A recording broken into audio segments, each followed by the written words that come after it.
जय हिंद साथियों, स्वागत आप सभी का आपके अपने YouTube channel defence welfare junction के एक नए एपिसोड के अंदर। और मैं हूं आपका साथी विजय कुमार।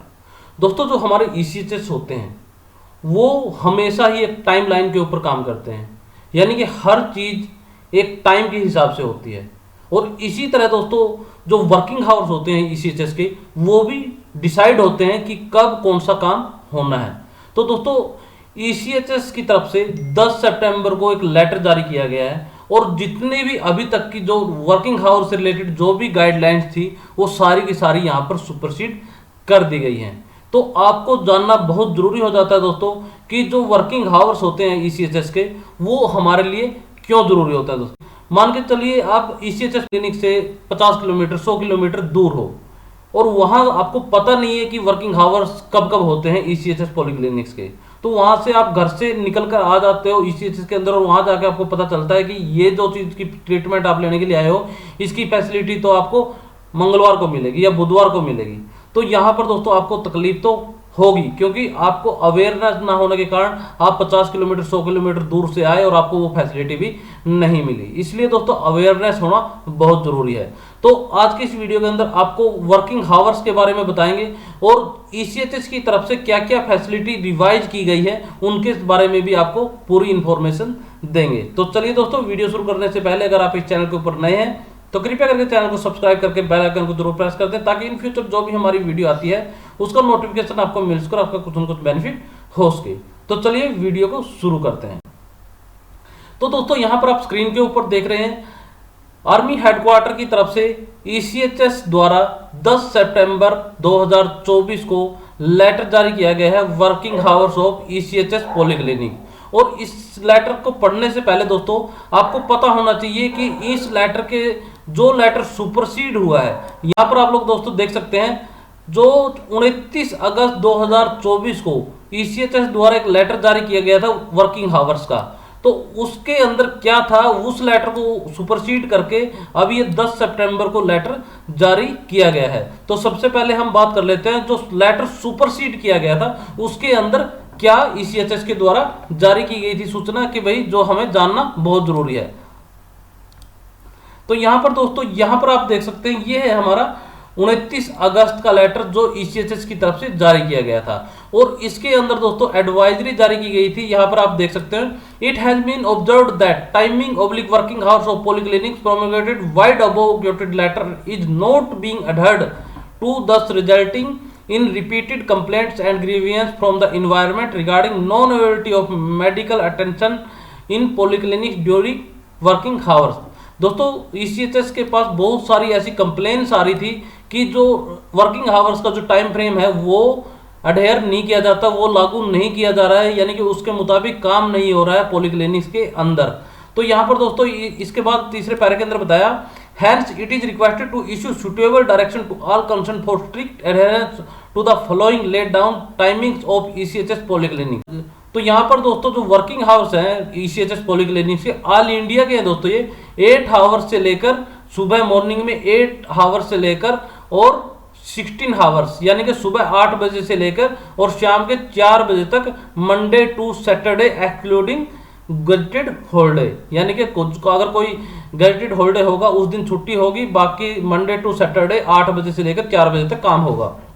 इसके बाद दोस्तों जो OPD timing for medical officer and dental officer थी, वो आपको मंडे टू सैटरडे 8 आवर, यानी कि सुबह 8 बजे से लेकर और शाम को 3 बजे तक आपको मिलेगी।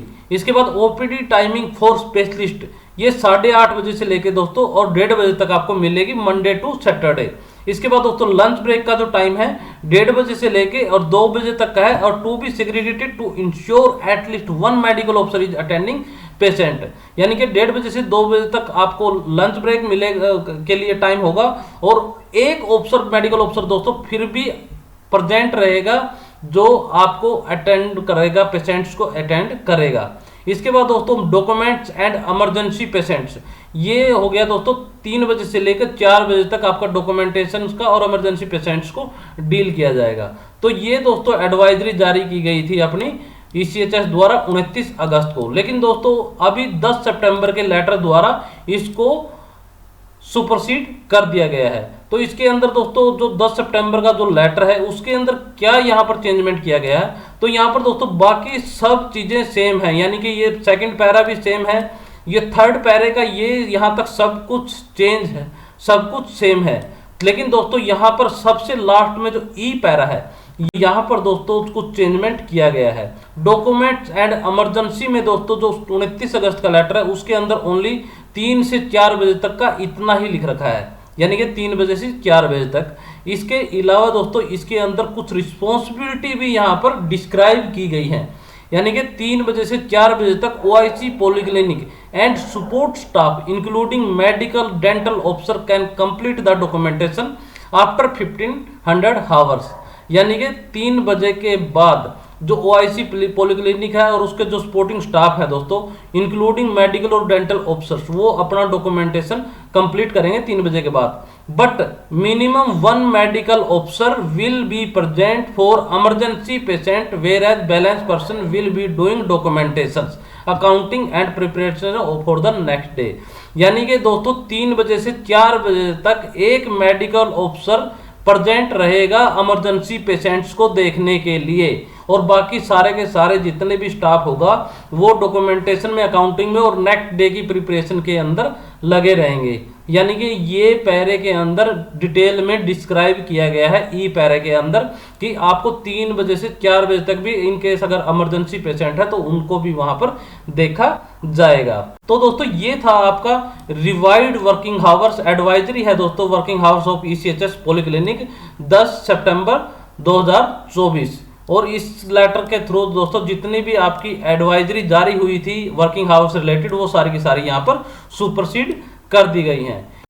इसके बाद दोस्तों हम बढ़ते हैं उन रिवाइड एडवाइजरी की तरफ जो आपका ले जानना बहुत जरूरी है, क्योंकि दोस्तों कुछ नियम पहले लागू होते थे लेकिन अभी वो नियम रिवाइज कर दिए गए हैं। तो यहाँ पर दोस्तों आपको चार्ट के माध्यम से बताते हैं कि ओल्ड पॉलिसी के मुताबिक क्या चीज होती थी और न्यू पॉलिसी के मुताबिक अभी क्या चीज हो गई है। तो यहाँ पर दोस्तों अगर सबसे पहले हम बात करते हैं वैलिडिटी ऑफ रेफरल्स, यानी कि जब हम पॉलीक्लिनिक के अंदर जाते हैं और हमें रेफर किया जाता है किसी दूसरे पैनल हॉस्पिटल के अंदर, तो referrals were valid for 30 days. Old policy के मुताबिक दोस्तों जो रेफर किया जाता था वो 30 डेज के लिए वैलिड होता था, लेकिन दोस्तों अभी न्यू पॉलिसी के मुताबिक referrals are valid for 3 months, यानी कि 90 दिन के लिए, 3 महीने के लिए अभी वैलिड कर दिए गए हैं। इसके बाद दोस्तों number of consultation limited to 3 consultation per referral, यानी कि एक बार रेफर होने के बाद आप 3 टाइम कंसल्ट कर सकते थे अपने जो भी डॉक्टर से, जो भी स्पेशलिस्ट से। उसके बाद दोस्तों जो न्यू पॉलिसी के मुताबिक up to 6 consultation are allowed within 3 month validity period, यानी कि अभी नई पॉलिसी के मुताबिक आप 6 टाइम कंसल्टेशन कर सकते हो 3 महीने के अंदर अंदर। इसके बाद दोस्तों routine investigation and minor procedures required further referral for each investigation और प्रोसीजर, यानी कि आपको कोई नई चीज का इन्वेस्टिगेशन कराना होता था दोस्तों कोई भी, तो आपको रेफरल लेना पड़ता था। अभी न्यू पॉलिसी के मुताबिक no further referral is needed within the 3 month period, यानी कि 3 महीने के अंदर आपको कोई भी नया रेफरल लेने की जरूरत यहाँ पर नहीं होगी।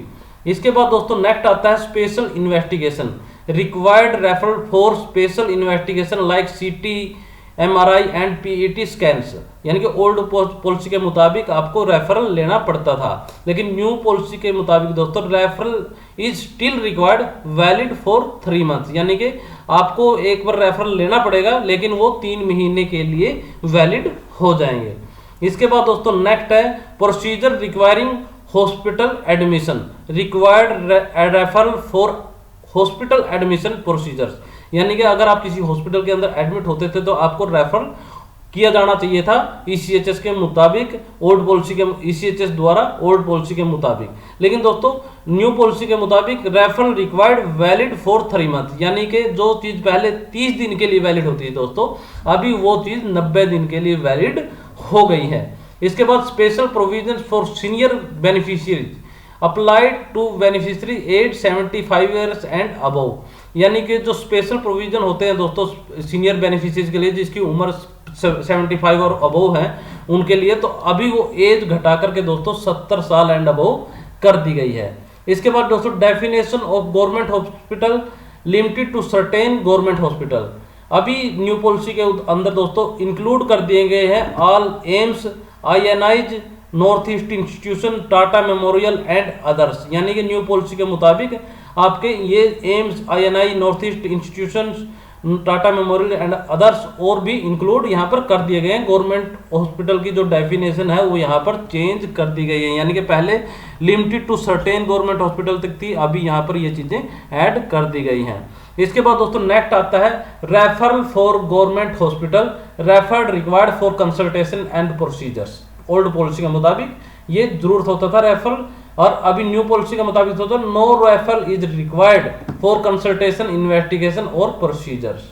यानी कि आपको कोई भी रेफरल की जरूरत यहाँ पर नहीं है। तो यहाँ पर दोस्तों ये पॉलिसी भी रिवाइज की गई है। तो आज की इस वीडियो के अंदर हमने बता दिया आपको कि जो वर्किंग हावर्स है दोस्तों, 10 सितंबर का आर्मी हेडक्वार्टर ECHS द्वारा लेटर जारी किया गया है वर्किंग हावर्स से रिलेटेड, और ओल्ड पॉलिसी के मुताबिक क्या चीजें थी और न्यू पॉलिसी के अंदर क्या चेंजमेंट किया गया है, ये भी इस वीडियो के अंदर कवर कर दिया गया है दोस्तों।